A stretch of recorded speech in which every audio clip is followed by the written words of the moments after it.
Association programme നടത്തുന്നത് maths department ആണ്. ഈ പരിപാടിയിലേക്ക് എല്ലാ അധ്യാപകരെയും അനധ്യാപകരെയും എന്റെ സഹപാഠി സുഹൃത്തുക്കളെയും ഞാൻ സ്വാഗതം ചെയ്യുന്നു. ഈ പരിപാടി ആരംഭിക്കുന്നത് വ്യത്യസ്തമായ ഒരു പ്രാർത്ഥനയുമായി നിങ്ങളുടെ മുന്നിൽ മാത്സ് ഡിപ്പാർട്ട്മെന്റ് ഗണിത പ്രാർത്ഥനയാണ് ചൊല്ലുന്നത്.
ബിന്ദു ടീച്ചറെ വളരെ സ്നേഹത്തോടുകൂടി സ്വാഗതം ചെയ്യും.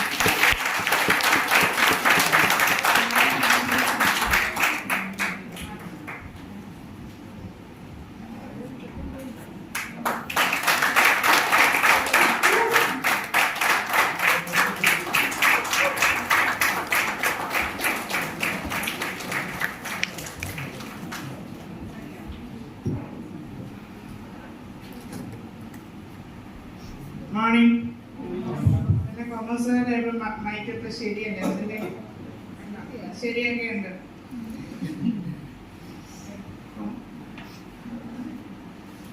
പ്രിയപ്പെട്ട അധ്യാപകരെ, പ്രിയപ്പെട്ട കുട്ടികളെ, സബ്ജക്ട് അസോസിയേഷന്റെ അവസാനത്തെ പ്രോഗ്രാമാണ് ഇന്നല്ലേ. എല്ലാവരുടെയും കഴിഞ്ഞില്ലേ? നമ്മൾ ചില പരിപാടികളുടെ തിരശ്ശീല വീണുകൊണ്ടിരിക്കുകയാണ്.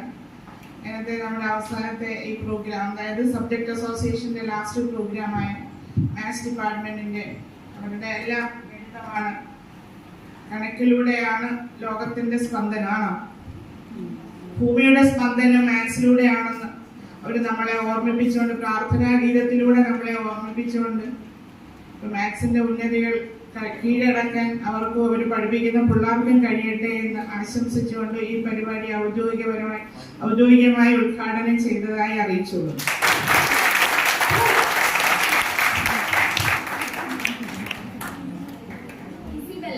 ഇസിബെല എന്നാൽ കണക്കുകൂട്ടൽ എന്നാണ് അർത്ഥം. കണക്കുകൂട്ടൽ നമ്മുടെ ജീവിതത്തിൽ അത്യന്താപേക്ഷിതമായ ഒരു ഘടകമാണ്. ഇപ്പം നമ്മുടെ ഡെയിലി റുട്ടീൻസ് ആയാലും നമ്മൾ ഓരോ കണക്കുകൂട്ടലിലൂടെയല്ലേ മുന്നോട്ട് പോകുന്നത്. നമ്മൾ രാവിലെ എത്ര മണിയാകുമ്പോൾ എഴുന്നേൽക്കണം, 10 മണിക്ക് കോളേജിൽ എത്താൻ എത്ര മണിക്ക് വീട്ടിൽ നിന്നാകണം, ഈ കാര്യങ്ങളെല്ലാം നമ്മൾ കാൽക്കുലേഷൻസ് വഴിയല്ലേ ചെയ്യുക. അതായത് മാത്തമാറ്റിക്സിന്റെ ഫണ്ടമെന്റൽസ് ആയിട്ടുള്ള അഡീഷൻ, സബ്ട്രാക്ഷൻ, അതേപോലെ നമ്മൾ മെഷർമെന്റ്സ് എടുക്കുന്നു, കൗണ്ട് ചെയ്യുന്നു. ഇതെല്ലാം എന്താണ്, നമ്മുടെ ജീവിതത്തിൽ വരുന്ന കാര്യമാണ്. അപ്പൊ കണക്കുകൂട്ടൽ എന്ന് പറഞ്ഞു കഴിഞ്ഞാല് നമ്മുടെ ജീവിതവുമായി ബന്ധമുണ്ട്. അതുപോലെ തന്നെ മാത്തമാറ്റിക്സിന് നമ്മുടെ ജീവിതവുമായി വളരെയധികം ബന്ധമുണ്ട്. ഇനി നമുക്ക് ആൻസർ ഉണ്ടല്ലോ.